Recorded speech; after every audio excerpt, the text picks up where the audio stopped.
लाडली लाल की. We'll continue with the Bhakti Shatak from Doha number 55.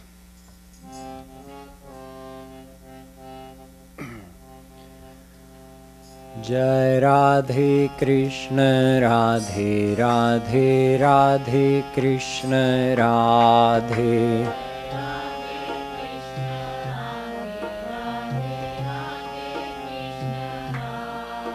Jai Radhe Krishna Radhe Radhe Radhe Krishna Radhe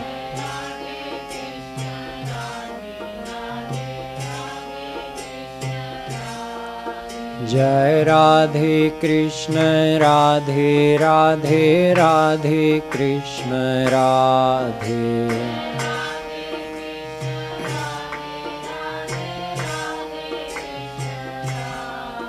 Jai Radhe Krishna Radhe Radhe Radhe Krishna Radhe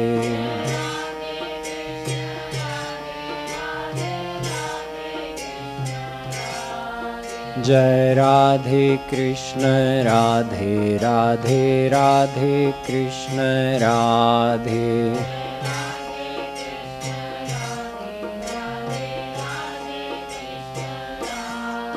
Jai Radhe Krishna Radhe Radhe Radhe Krishna Radhe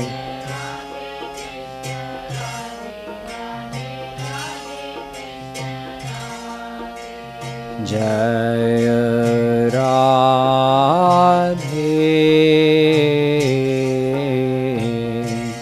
Jai Radhe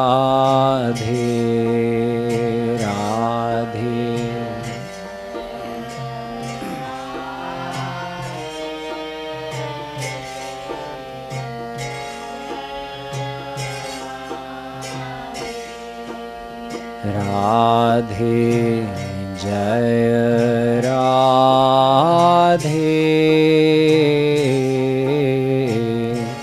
Jai Radhe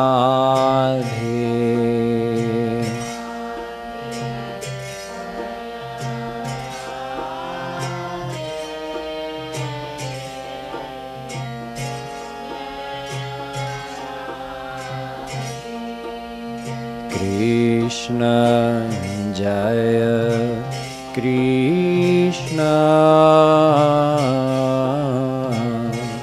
Jaya Krishna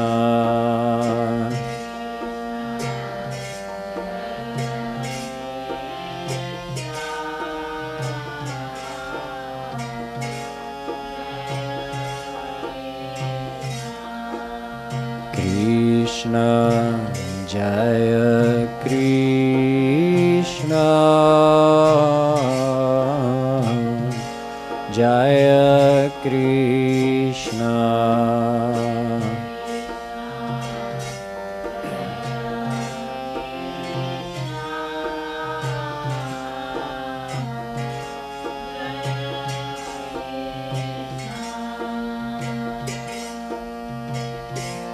सृष्टि पूर्व हरि देखत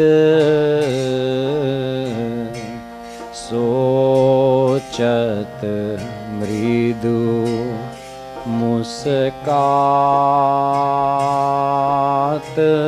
राधे राधे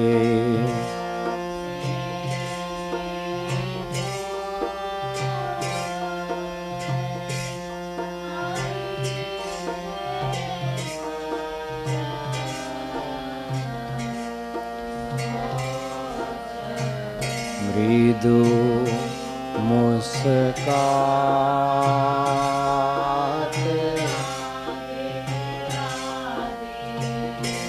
सृष्टि पूर्व हरि देखत सोचत मृदु मुस्कात राधे राधे।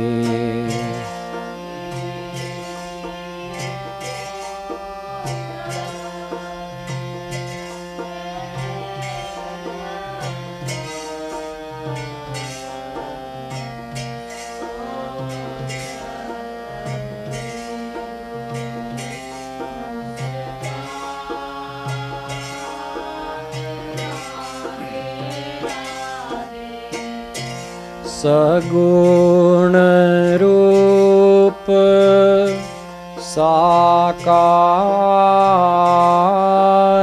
नित वेद विदित विख्यात राधे राधे।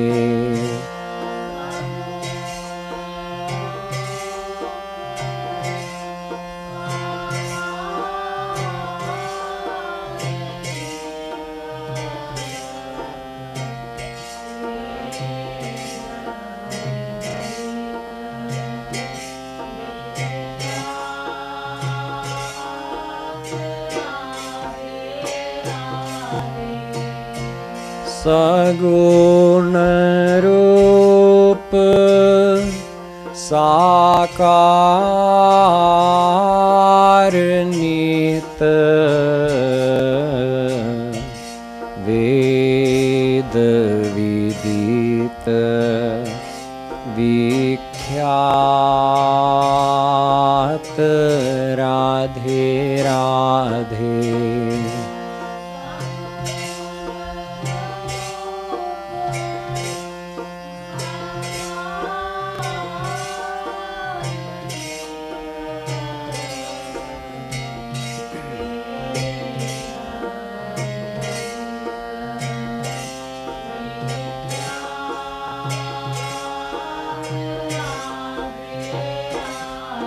जय राधे कृष्ण राधे राधे राधे कृष्ण राधे।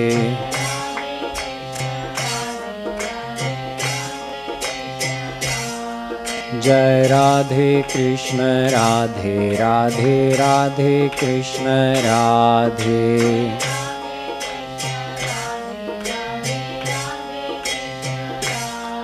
जय राधे कृष्ण राधे राधे राधे कृष्ण राधे।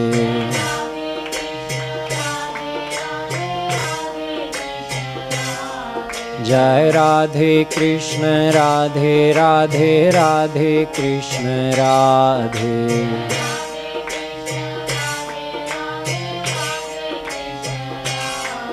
जय Radhe Krishna Radhe Radhe Radhe Krishna Radhe.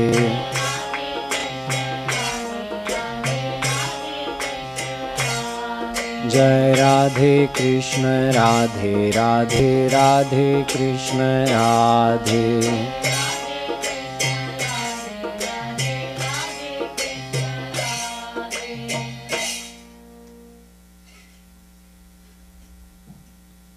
As I've been doing, I'll explain briefly both in Hindi and in English the meaning of these dohas.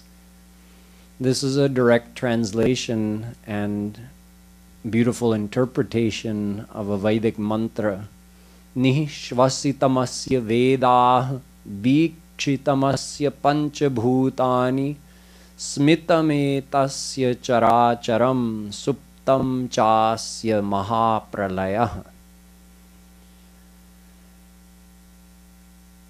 In this mantra, Vedas are saying that before the creation of the universe, before Srishti, God looked. Vikshitamasya. What happened when he looked? When he looked, the Mayic energy became activated, and that's how Srishti began. He began Srishti by looking towards Maya. So it means before Srishti happened, before the universe began, God was there. And not only as a formless existence, but as Shri Krishna in his personal form. He was there. Otherwise, if he didn't have a form, how could he have looked? So he looked at Maya. Maya was activated. Smitame tasya. He gently smiled. Chara charam. And all the living beings were sent forth to take birth in this Srishti. Another Vedic mantra says that he merely thought. So kamayat bahusyam praja ye yeti sa tapo tapyat sa tapas taptva. Taittiriya Upanishad says he simply thought that the world should come into being. It says that he did tapasya. So what kind, tapasya means effort to accomplish something. So what kind of effort did God do in order to cause the universe to come into being? He simply thought. He desired and it was so. That easy for him. But to think or to desire, you need a man. And a man, meaning your mind, that is also only with Supreme God in his personal form. Nirakar Brahm has no man. So he can't think. He can't look. He can't smile. Obviously, if he smiled, he has a face, right? He has a mouth. He has eyes. So it means that the personal form of God was there before the creation of the universe. Vedas make this point very clear, and here Jagadguru Shri Kripaluji Maharaj is stressing on this point because some people in the last couple of centuries have started talking about a philosophy which is not supported by the Vedas, but some people still try to say that God's personal form did not exist before Srishti. Only after Srishti, God took a form and came and visited this world. Or some people even go to the point of saying that human beings imagine the form of God.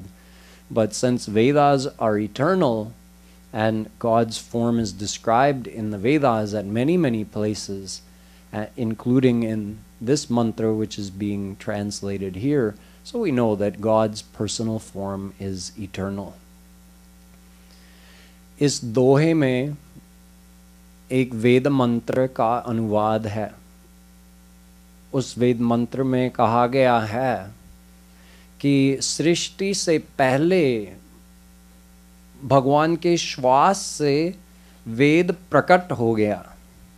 वेद अनादि है, लेकिन प्रलय के समय वेद भी लीन हो जाता है भगवान के महोदय में. भगवान के अंदर पूरा संसार लीन हो जाता है और वेद भी लीन हो जाता है. तो जब सृष्टि करने जाते हैं भगवान, तो सृष्टि करने से पहले श्वास छोड़ते समय वेद को प्रकट कर देते हैं. जाकी सहज श्वास श्रुति चारी. रामायण भी कहती है कि भगवान के श्वास से वेद का प्राकट्य हो गया. उसके बाद भगवान ने क्या किया? वीक्षितमस्य, उन्होंने देखा माया की ओर, और देखते ही माया में हलचल हो गया. माया जाग गई और सृष्टि करने लगी. मतलब भगवान के प्रेरणा से, भगवान की शक्ति पाकर माया ने सृष्टि की. संसार प्रकट हो गया भगवान की कृपा से. तो उन्होंने देखा है, उसका मतलब है देखो, जब श्वास ले रहे हैं और छोड़ रहे हैं भगवान, उसका मतलब है कि उनकी छाती तो होनी चाहिए, उनका मुंह होना चाहिए, तो उसका मतलब साकार हैं. तो सृष्टि से पहले भगवान का सगुण साकार रूप है. कुछ भोले भाले लोग समझते हैं कि भगवान सृष्टि से पहले नहीं थे, केवल निराकार ब्रह्म थे, और या तो भगवान बाद में प्रकट हुए अपने सगुण साकार रूप में, या सगुण साकार भगवान होता ही नहीं, लोगों ने कल्पना करके उनको बनाया। तो इस वेद मंत्र से प्रतीत होता है कि ये ऐसा नहीं है कि सृष्टि से पहले ही भगवान ने श्वास लिया और छोड़ा। उन्होंने देखा है तो उनकी आंख भी होनी चाहिए। उन्होंने मुस्कुराया, उससे क्या हुआ? चराचर जीव प्रकट हो गए। तो मुस्कुराने के लिए एक मुंह चाहिए, तो साकार हैं। और अंत में सुप्तम चास्य महाप्रलयः, अपने श्वास को रोक देते हैं और सारा संसार का लय प्रलय हो जाता है भगवान के अंदर। तो इस वेद मंत्र, इस भक्ति शतक के दोहे के अनुसार प्रतीत है कि भगवान का सगुण साकार रूप है सृष्टि से पहले ही। इसके आगे दोहे में बताया है भगवान के अवतार के बारे में।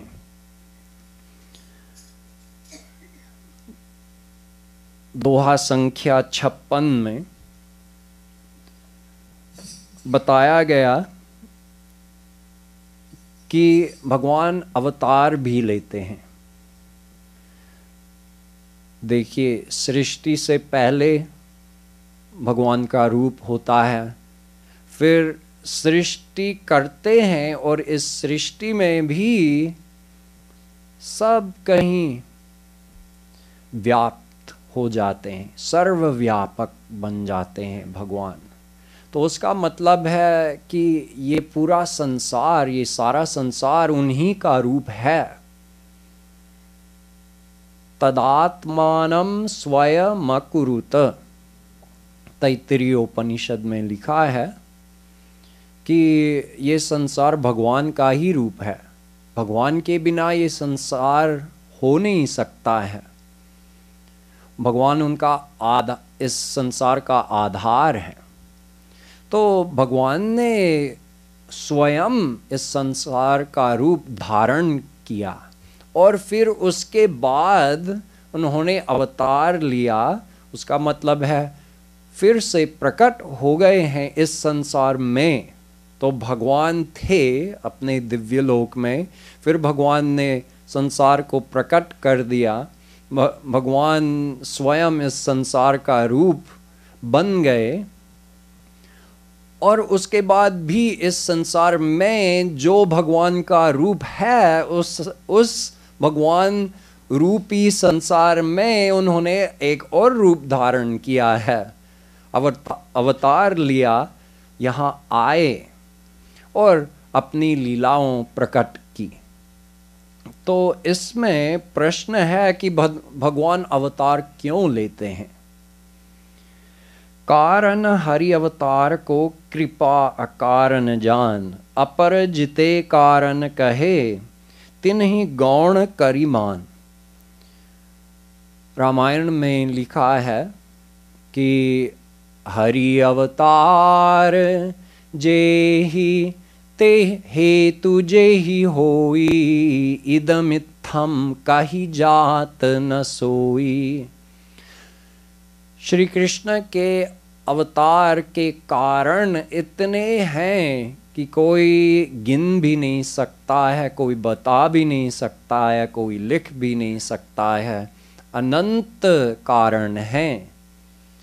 लेकिन यहाँ लिखा है कि एक कारण प्रमुख है, बाकी सारे कारण गौण हैं, सेकेंडरी हैं। तो वो कौन सा कारण है जो प्रमुख है? भवेस्मिन् क्लिश्यमानानाम विद्या काम कर्म भी श्रवण स्मरणार्हाणि करिष्यन्निति केचन। भागवतम में लिखा है कि भगवान हमारे लिए आते हैं कि ये संसारी जीव इतने आसक्त हैं इस संसार में कि उनको कुछ ऐसी चीज देनी चाहिए जो दिव्य भी हो लेकिन उनके मन को आकर्षित भी कर सके। ये संसारी लोग क्या पसंद करते हैं? सुंदर रूप देखना, प्यारी आवाज सुनना, अच्छा खाना चखना, ये सब हम चाहते हैं। पांचों इंद्रियों से हम इस संसार का अनुभव करना चाहते हैं। तो भगवान ने सोचा है कि मैं ही जाऊं संसार में, और वैसे वे उस समय मुझे भले ही नहीं देखेंगे, और देखें भी तो पहचान नहीं पाएंगे, उससे मतलब नहीं। मैं जाऊंगा और अपनी सारी लीलाओं जो इतने मधुर हैं कि शिव जी का हृदय हर लेते हैं, ऐसी लीलाओं को प्रकट कर दूंगा, और संसारी जीव जो ऐसी चीजें चाहते हैं वो उन लीलाओं से आकर्षित हो जाएंगे, तो मेरी ओर चलने लगेंगे। उस लक्ष्य से, उस लक्ष्य रख कर भगवान इस संसार में आते हैं। इसलिए कहा जाता है कि उनका एक ही कारण है सब सारे कर्म के लिए। मुख्यम तस्य ही कारुण्यम, शांडिल्य भक्ति सूत्र। उनका अकारण करुण यही प्रमुख कारण है, बाकी सारे कारण गौण हैं, वो मेन नहीं है। देखिए, हर एक कर्म करने के लिए एक प्रयोजन होना जरूरी है। प्रयोजन मनुद्दिश्य मंदोपि न प्रवर्तते। दर्शन शास्त्र कहता है कि कोई भी व्यक्ति कोई भी कर्म नहीं कर सकता है प्रयोजन के बिना। तो भगवान का कोई ना कोई प्रयोजन होगा। इस सृष्टि, इतना बड़ा काम किया उन्होंने, सृष्टि प्रकट की, फिर अवतार लिया है इस सृष्टि में, तो उनका प्रयोजन क्या था? जीवों पर अनुग्रह, जीवों पर कृपा। जैसे मैंने बताया कि सारे जीव आनंद चाहते हैं और भगवान ही आनंद है, लेकिन जीवों का मन इस संसार में आसक्त हो चुका है। बहुत गहरी आसक्ति है। अनंत जन्मों के कारण, अनंत जन्मों से हम इस संसार के पीछे भाग रहे हैं। हम इस संसार को ही आनंद स्वरूप मानकर इस संसार में आनंद ढूंढ रहे हैं। इसके कारण हमारा मन टोटली आसक्त हो गया है इस संसार में। तो हमको अपनी तरफ खींचने के लिए भगवान अवतार लेते हैं और लीलाएं प्रकट कर देते हैं। तो ये बताया है इसमें कि उनके अनंत कारण हो सकते हैं अवतार लेने के लिए, लेकिन एक ही प्रमुख है। So in this Doha, the next one, number 56, it's explained that although God may have uncountable reasons for taking avatar, there's one which is main and all the others would be secondary. The one which is main is His causeless grace on the souls. He has no other reason to do anything. In our scriptures, it is said at places like Lokavattu Leela Kaivalyam, that God comes in this world to play or to enjoy. That's the literal meaning. Brahma Sutra says. So this can't be the pramukh reason. This can't be the main reason. Gita says, whenever Shri Krishna sees that the dharma in this world is fading and adharma is rising, and that saints need protecting, and there are some demons that need to be killed, then he comes in this world. Yada yada hi dharmasya glanir bhavati bharat abhyutthanam dharmasya tadatmanam srijamyaham. He comes from time to time on a regular basis to perform many acts.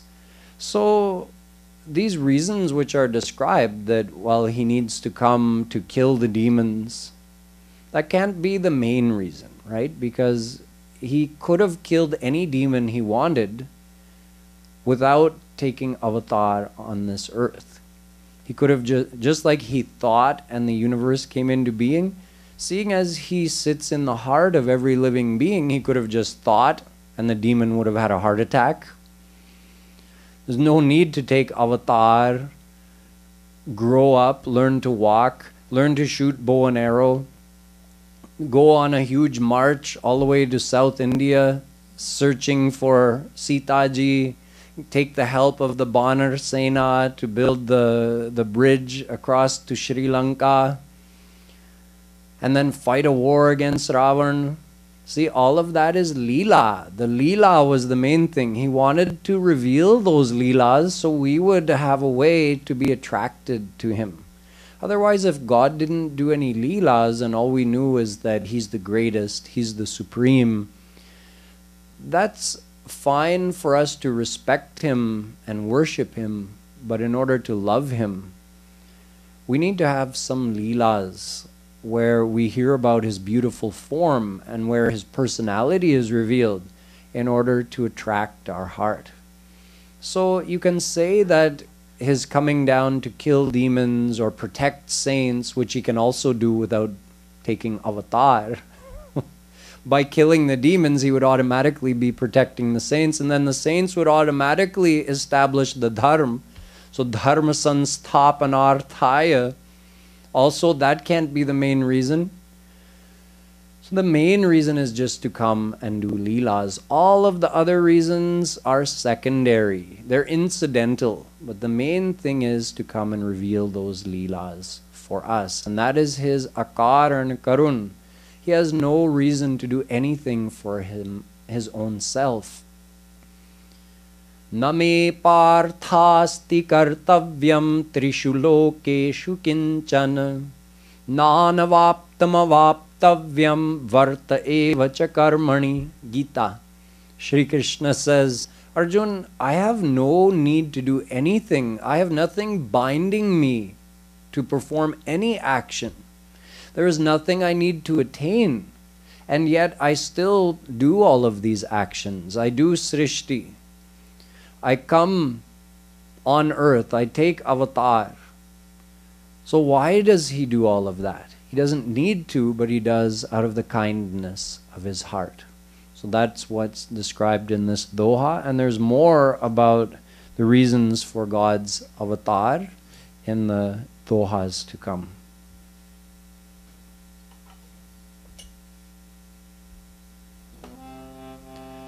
Jai Radhe Krishna Radhe Radhe Radhe Krishna Radhe.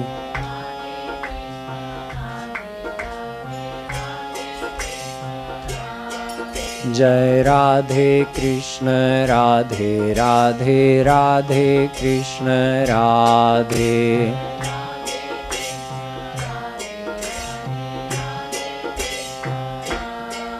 Jai Radhe Krishna Radhe Radhe Radhe Krishna Radhe.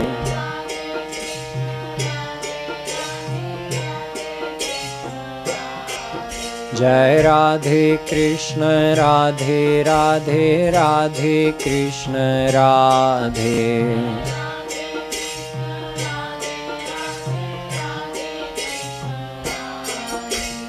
जय राधे जय राधे राधे।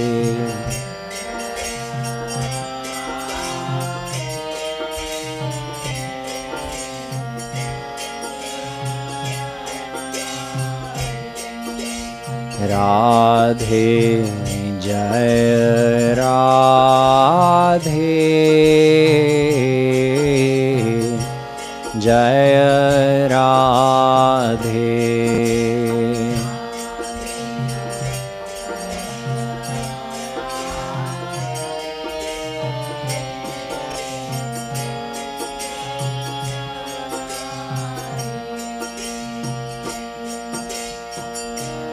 कारण हरि अवतार को कृपा कारण जान राधे राधे।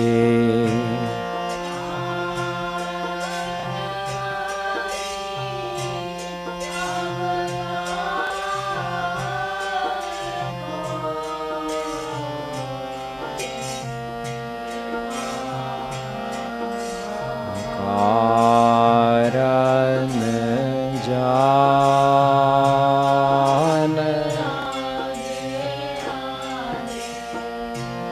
कारण हरि अवतार को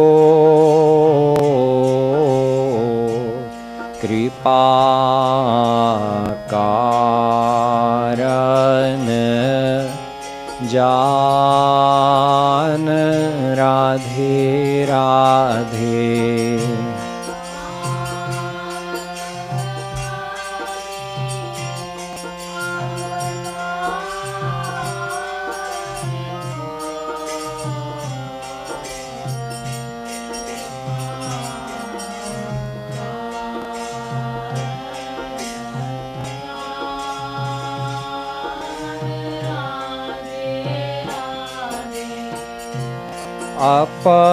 अपरजिते कारण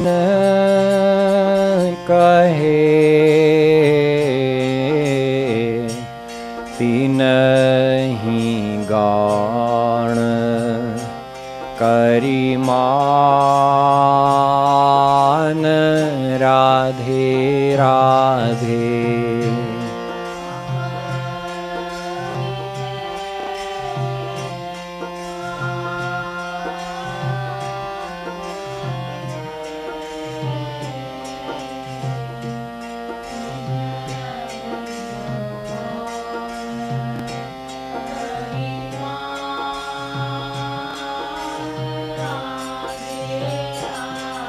जय राधे कृष्ण राधे राधे राधे कृष्ण राधे।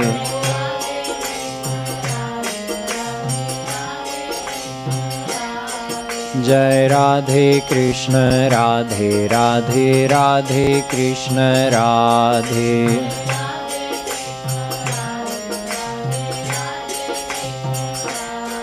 जय राधे कृष्ण राधे राधे राधे कृष्ण राधे।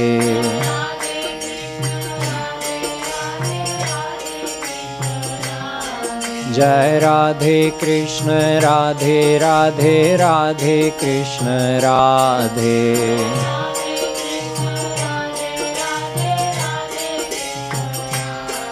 जय Radhe Krishna Radhe Radhe Radhe Krishna Radhe.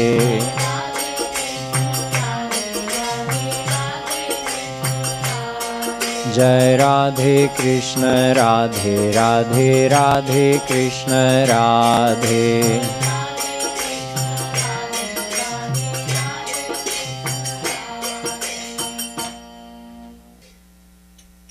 In the next doha, doha number 57,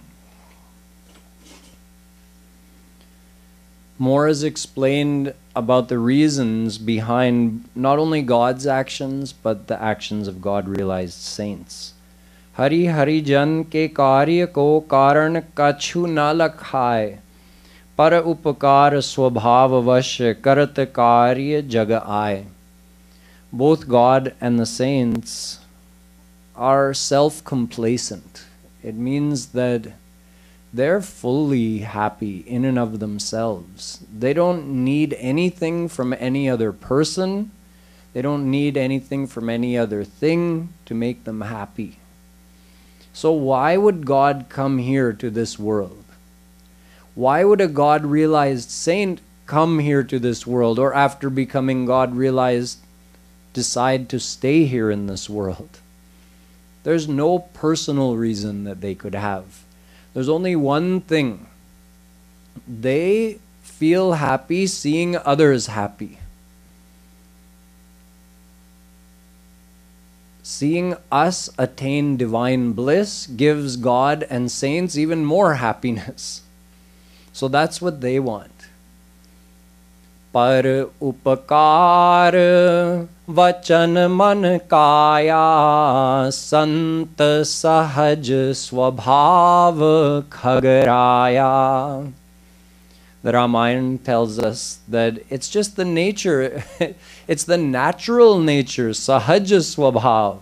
It's the natural nature of saints and of course of God to want to help the souls with every breath, with every word, with every action that they take. They have no reason for doing anything else. So we shouldn't look at their actions.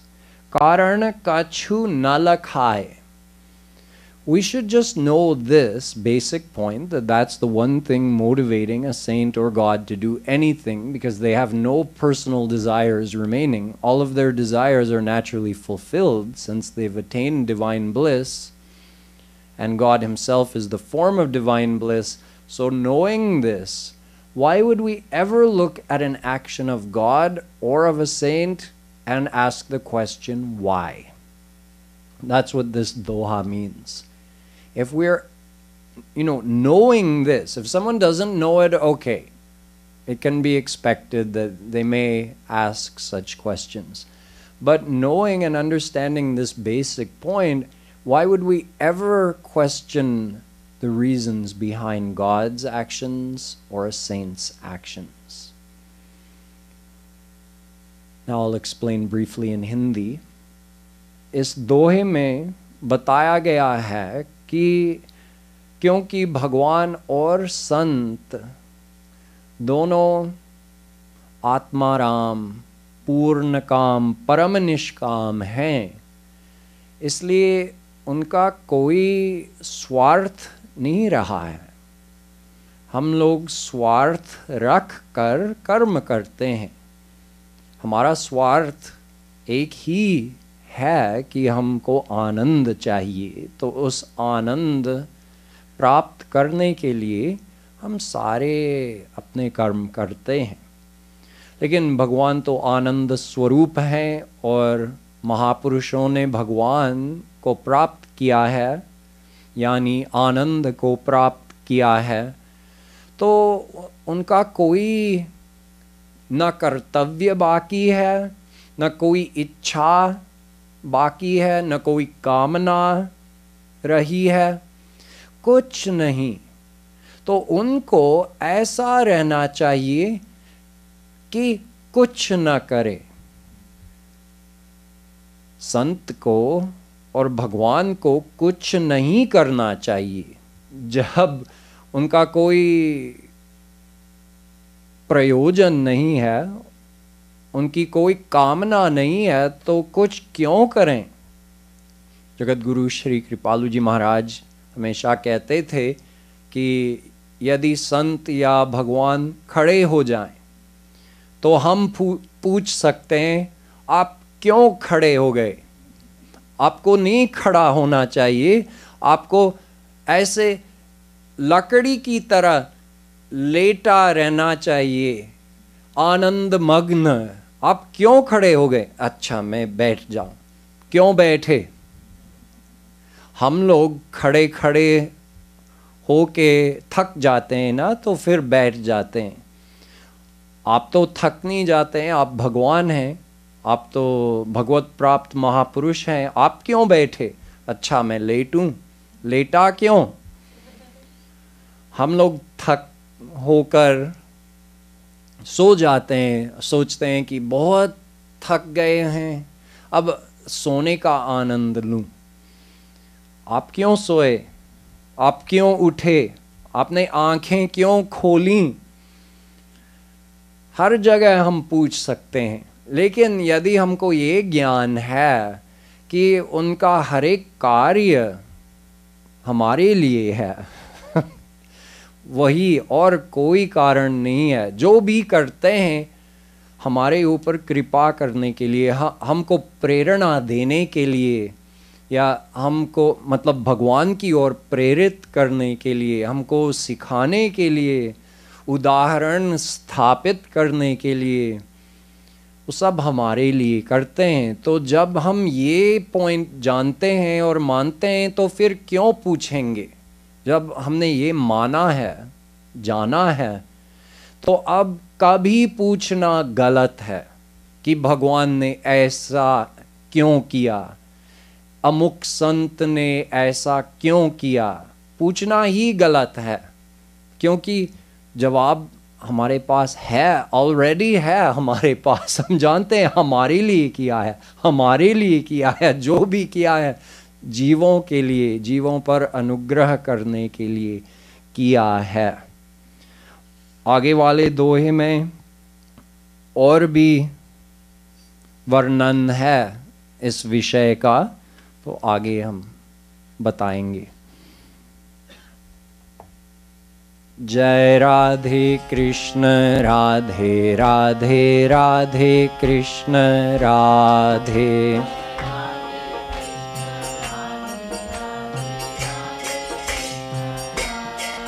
जय राधे कृष्ण राधे राधे राधे कृष्ण राधे।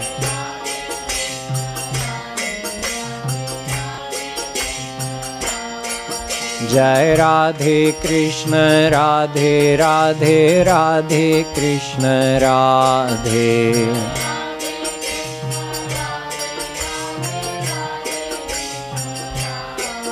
जय राधे कृष्ण राधे राधे राधे कृष्ण राधे।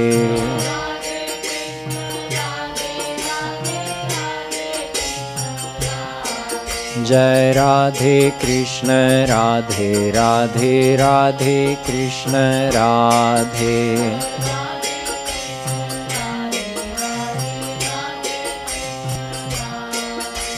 जय राधे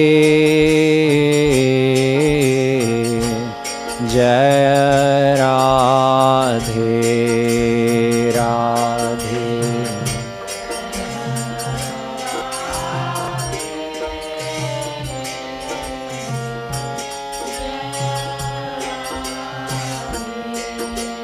कृष्ण जय कृष्ण जय कृष्ण।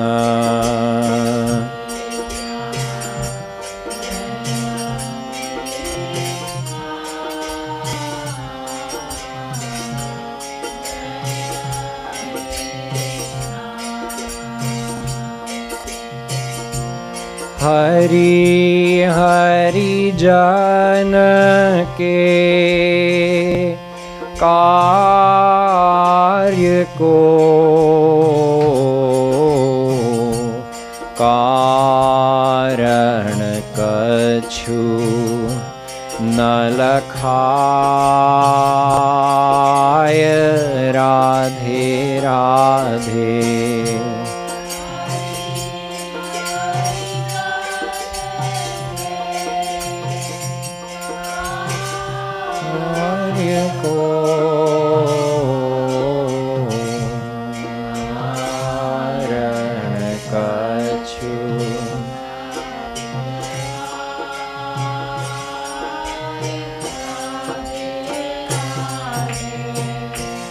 पर उपकार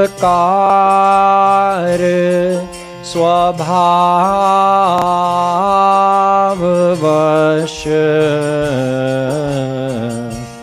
करत कार्य जग आय राधे राधे।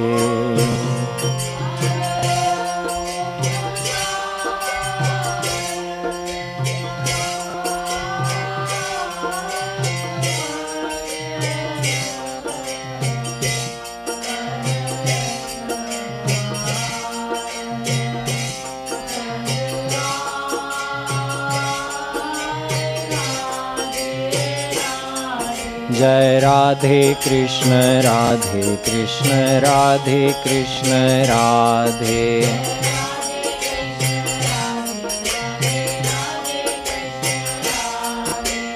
पर उपकार स्वभाववश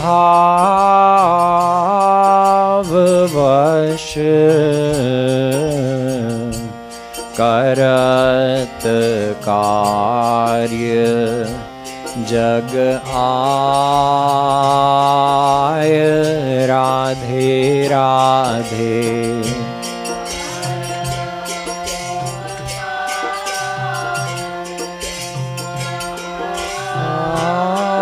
भाववश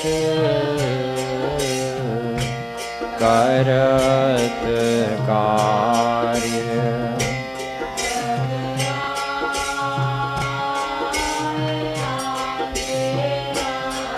जय राधे कृष्ण राधे राधे राधे कृष्ण राधे।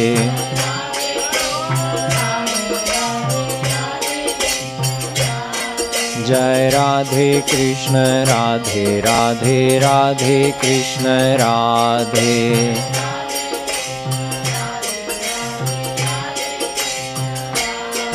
जय राधे कृष्ण राधे राधे राधे कृष्ण राधे।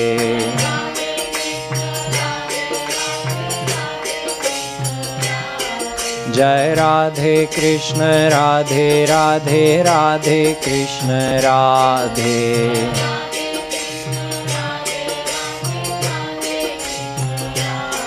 जय Radhe Krishna Radhe Radhe Radhe Krishna Radhe.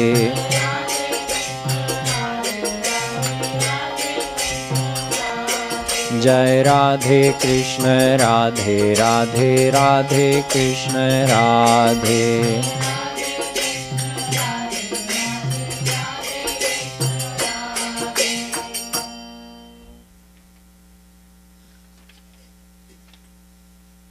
In the next two dohas,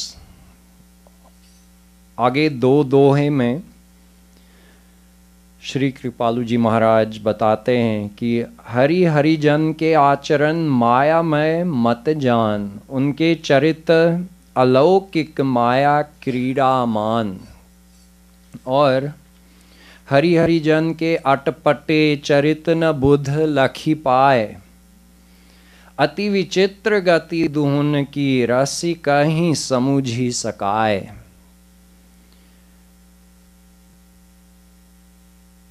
यदि हम समझ गए कि उनके हर एक कार्य का कारण वही है दूसरों पर अनुग्रह करना, तो फिर पूछने की ज़रूरत नहीं है, बुद्धि लगाने की ज़रूरत नहीं है कि भगवान ऐसे क्यों कर रहे हैं, संत ऐसे क्यों कर रहे हैं।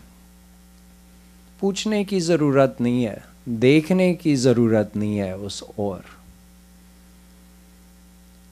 लेकिन कभी कभी बुद्धि लग जाती है, हमारा मन ऐसा है, हम सब की ओर देखते रहते हैं और बुद्धि लगाते हैं कि ये आदमी ऐसा क्यों कर रहा है। तो भगवान की ओर भी हम देखकर ऐसे पूछते हैं, सोचते हैं, हमारी आदत है। जबकि नहीं करना चाहिए भगवान के लिए और संतों के लिए, लेकिन हम करते हैं। तो श्री कृपालु जी महाराज और समझाते हैं हमको कि भगवान और महापुरुष कैसे कार्य करते हैं। उनके पास एक शक्ति है, योग माया शक्ति। उसका दूसरा नाम है स्वरूप शक्ति, भगवान का अंतरंग, भगवान की अंतरंगा शक्ति है, सबसे पर्सनल पावर।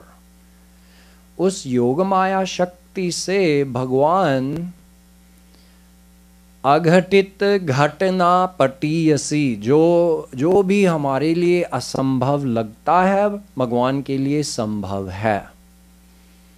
कर्तुम अन्यथा कर्तुम समर्थः, इस योग माया शक्ति के द्वारा भगवान कर सकते हैं, उल्टा कर सकते हैं, ना कर सकते हैं, जो भी मन में आए कर सकते हैं, लेकिन हमेशा अपनी दिव्य स्थिति में रहकर भगवान इस संसार में आते हैं। और उस समय हमको लगता है कि उनको भूख लगी है, इसलिए माखन की चोरी कर रहे हैं।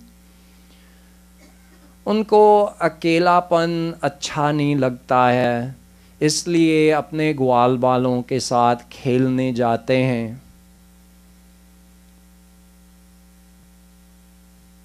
हम बुद्धि लगाकर गलत दिशा में जाते हैं। हम संत को देखते हैं और सोचते हैं कि ये संत किसी को डांट रहा है, उनमें गुस्सा है शायद। दुर्वासा मुनि किसी को श्राप दे रहे हैं, बड़े क्रोधी हैं। ये सब गलत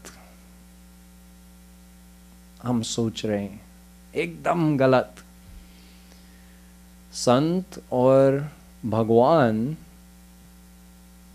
ऐसे कर्म कर सकते हैं कि लगता है कि वे भी मायावश में है, जैसे हम लोग। तो क्रोधवश वो क्रोध कर रहे हैं,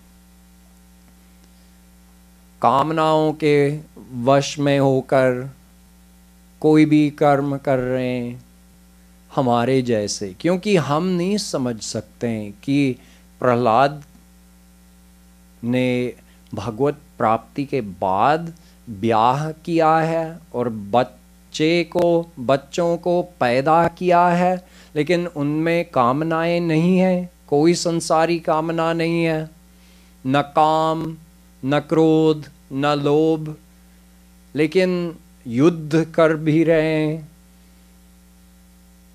ब्याह भी कर रहे हैं, सारे संसारी कर्म कर रहे हैं हमारे लोगों के जैसे, हम लोगों के जैसे कर रहे हैं।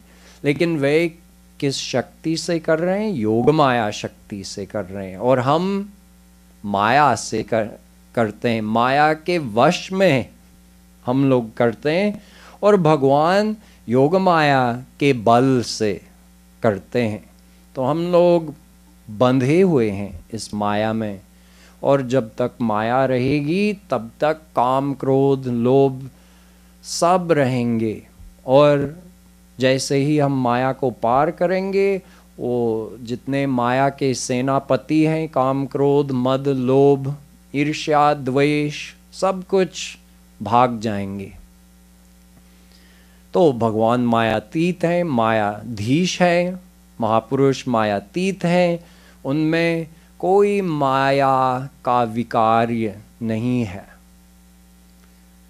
लेकिन लगता है हमको, तो इसलिए महाराज जी लिख रहे हैं कि माया मय मत जान, उनके कर्मों को ऐसी बुद्धि मत लाओ। भागवतम में लिखा है कि यदि आपने भगवान को या किसी महापुरुष को देखा है और उनमें और उनके कर्मों में मनुष्य वाली बुद्धि लाई है और सोचने लगे कि वो मेरे जैसे हैं, उनमें सारे दोष हैं जैसे मुझ में, इसलिए ये ऐसे कर रहे हैं, तो फिर हमारा सारा ज्ञान व्यर्थ हो गया। जैसे हाथी नहा लेता है और उसके बाद मिट्टी में ऐसे रोलिंग करके पूरा गंदा हो जाता है, तो जैसे हम कहते हैं गधे का स्नान, तो भागवत में कहा है हाथी के स्नान के बराबर हमारा ज्ञान ऐसा व्यर्थ गया। इतना तत्व ज्ञान प्राप्त करने के बाद यदि हम अपनी बुद्धि लगा के नामापराध कमाते हैं तो फिर सब जीरो बट्टे सौ हो गया। So in this Doha, it's explained that God and God realized saints perform all of their actions through the power of Yogamaya, which is God's personal power, the supreme power. Whereas we all the souls under Maya, we all perform our actions under the effect of Maya. So there are two Mayas, one Maya, one Yogamaya. So Yogamaya means, Yog means to keep joined. So God and His saints always have their mind and their self established in their divine state, but they can do Mayic looking actions, Yogamaya. And we just have Maya. So our actions are motivated by desire, anger, jealousy, greed, etc. But God and saints' actions are never motivated by such things. So we should never apply our intellect and try to judge a saint's actions or God's actions. One time, gopis were performing a particular vrat, and in order to finish that vrat, in order to break their fast, they were supposed to offer a meal to a Mahapurush. So they asked Shri Krishna, whom can we offer a meal to? He said, you can offer it to my Guruji, Durvasa Muni. So gopis said, but Durvasa Muni is on the other side of Yamuna and it's the rainy season, Yamuna is flooding, how are we going to get to the other side? Shri Krishna said, just go to the bank of Yamuna and say, if Shri Krishna is Akhanda Brahmachari, then let me please go. Akhanda Brahmachari meaning someone who is perfectly chaste, who is perfectly celibate not only in deeds but in thoughts. So Shri Krishna did such leelas that would make someone think that he had desires and anger and all these things. So from outward impressions, you would get the impression Shri Krishna is not a brahmachari. But, of course, he's a perfect brahmachari. So the gopis kind of smiled to each other, thinking that, how can it be so? But we'll humor him. We'll go to the bank of Yamuna and ask her to let us pass, if he's a perfect brahmachari. So they went and asked, and Yamuna gave way, and they crossed. And they had so many dishes of food that they went and offered to Durvasa ji, and he ate the whole thing. It was a huge feast, and he ate the whole thing himself. The gopis were amazed. Khaye ja rahe hain, khaye ja rahe hain. So when he was all done, then the gopis said, now Guruji, we have to cross Yamuna again. How are we going to do it? So he said, just tell Yamuna that if Durvasa Muni has never eaten anything other than grass, let us pass. So the gopis again they're thinking, Jaise Chela, Vaise Guru. We just saw him eat all of that. How is it possible that Yamuna ji is going to let us go by saying that Durvasa Muni has only eaten grass? But when they went there, she again gave way because Durvasa Muni's attachment was not in any of that food. So as far as his actual karma was concerned, he wasn't eating anything because he wasn't attached to it. So they crossed back over, and then they went to Shri Krishna and asked, what is this? Both situations are beyond our intellect. So then Shri Krishna explained to them that both I and Durvasa Muni perform all of our actions through the power of Yogamaya. So it appears to you that we are Mayic, but in fact we aren't. So here Sri Maharaj Ji says, Unke charita alaukik, all of their actions are divine because their motivation is divine and they lack any kind of material faults or desires of any kind. So it's Maya Krida Man. We should understand that every action of God and saints is done through, here this second Maya means Yoga Maya. Maya Krida Man means understand that it's through the effect of Yoga Maya. Sometimes we use just in short, we say Maya for Yoga Maya. So all their actions are performed through Yoga Maya. And there's no hope of anyone who's not at that level understanding any of their actions. So Hari Hari Jan ke atpate charit na buddha lakhi pai. Even great knowledgeable people, scholars, even jnani saints who have attained formless God, they cannot understand the actions of the personal form of God, Shri Krishna, or the saints who have attained Him. Ati vichitra gati duhun ki rasika hi samujhi sakai. Only a rasic saint who has attained Shri Krishna can understand His actions or the actions of His saints, because His actions are very difficult to understand unless you have His mind, unless you have attained His state of blissfulness and His divine knowledge. Only then can you understand His actions. So for us, at our level, it would be best for us just not to even apply our mind in that direction. When someone asks the question, why did Ram tell Sita to go back in the fire? Why did Ram test Sita? Why did Ram send Sita to the jungle? Why? Every chance we get, we ask why. So with this knowledge, why should we think we would have any chance of understanding God's actions or the reasons behind His actions? Well, you think Ram just had a whim and felt like sending Sita to the forest?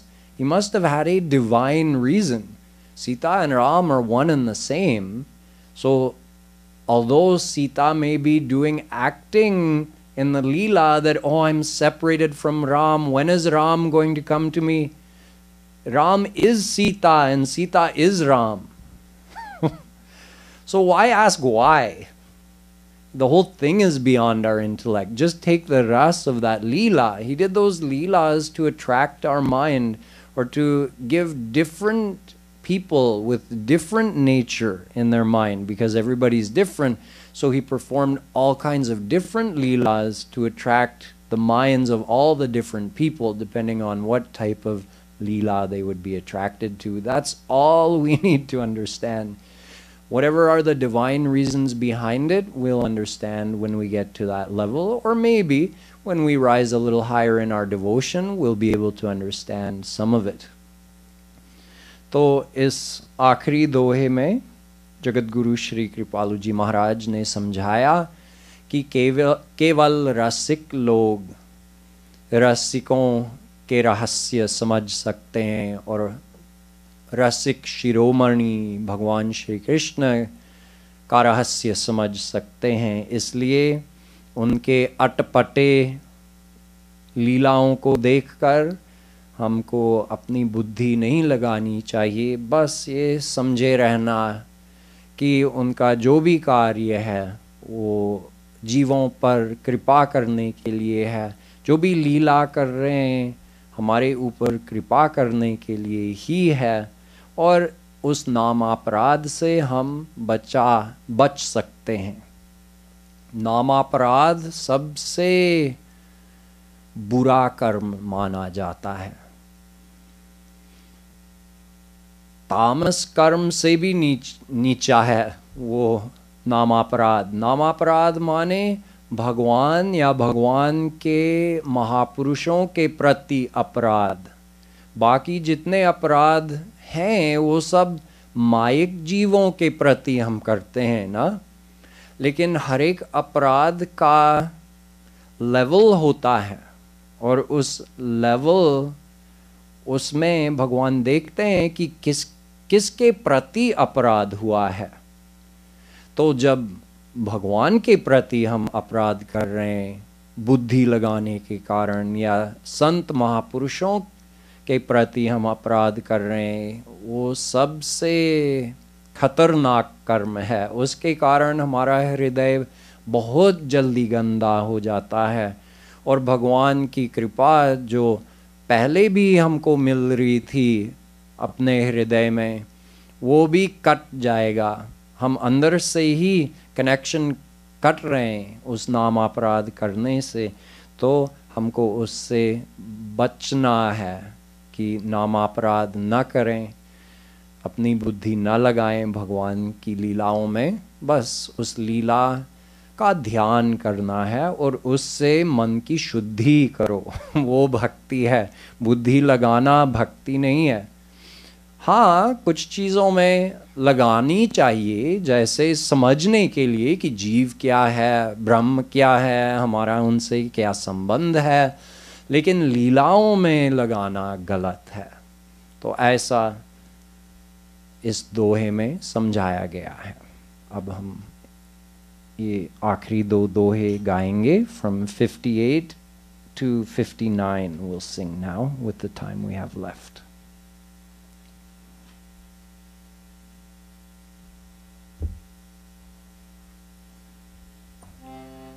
जय राधे कृष्ण राधे राधे राधे कृष्ण राधे,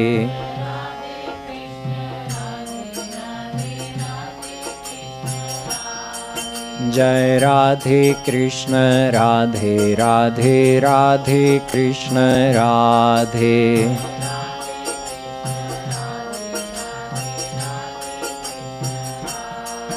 जय राधे कृष्ण राधे राधे राधे कृष्ण राधे,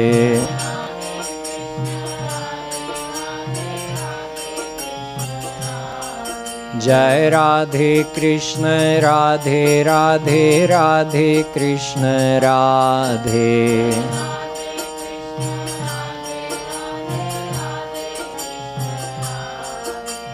जय राधे,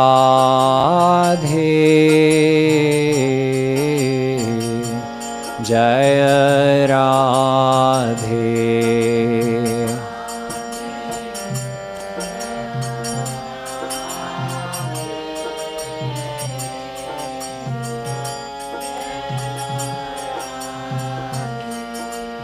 कृष्ण जय कृष्ण, जय कृष्ण,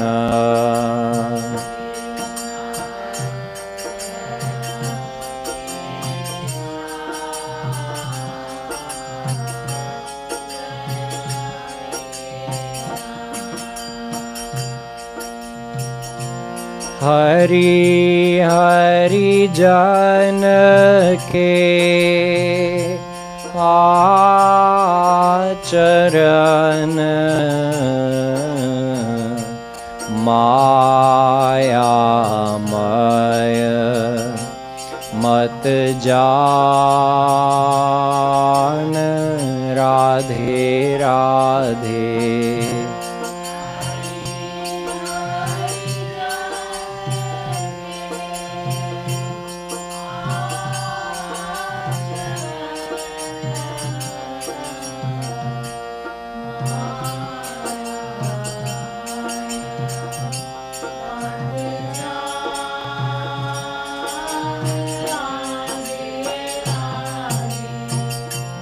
उनके चरित अलौकिक,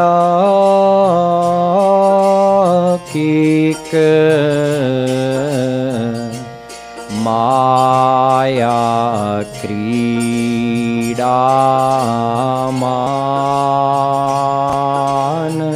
राधे राधे राधे।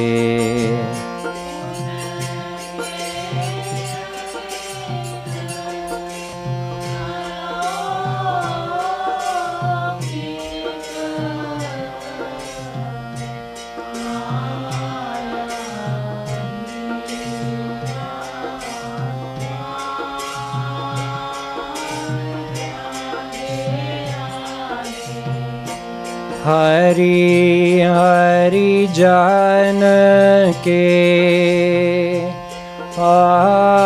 अटपटे चरित न बुध लखी पाय राधे राधे।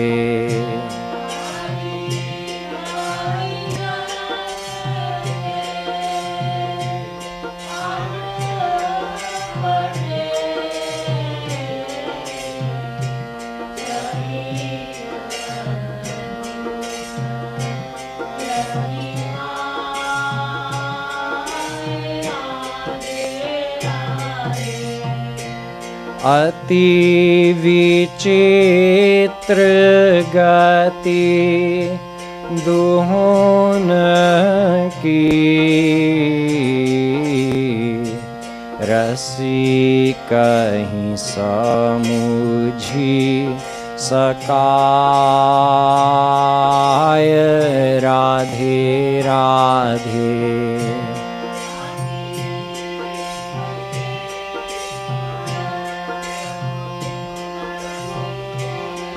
दोन की रसी कहीं समझी सकाय राधे राधे। जय राधे कृष्ण राधे राधे राधे कृष्ण राधे।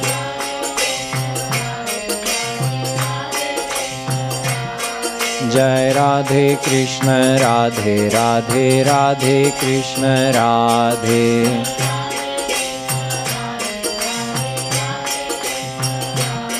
जय राधे कृष्ण राधे राधे राधे कृष्ण राधे।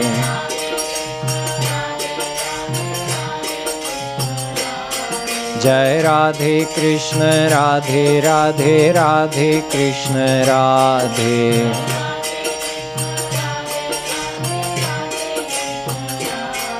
जय राधे कृष्ण राधे राधे राधे कृष्ण राधे।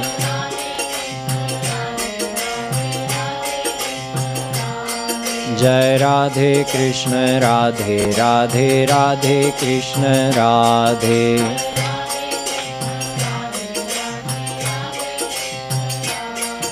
जय राधे कृष्ण राधे राधे राधे कृष्ण राधे।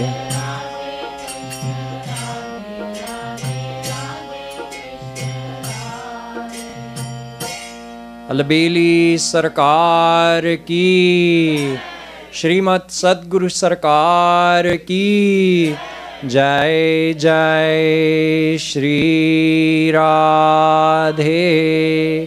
जय जय श्री राधे। जय जय श्री राधे।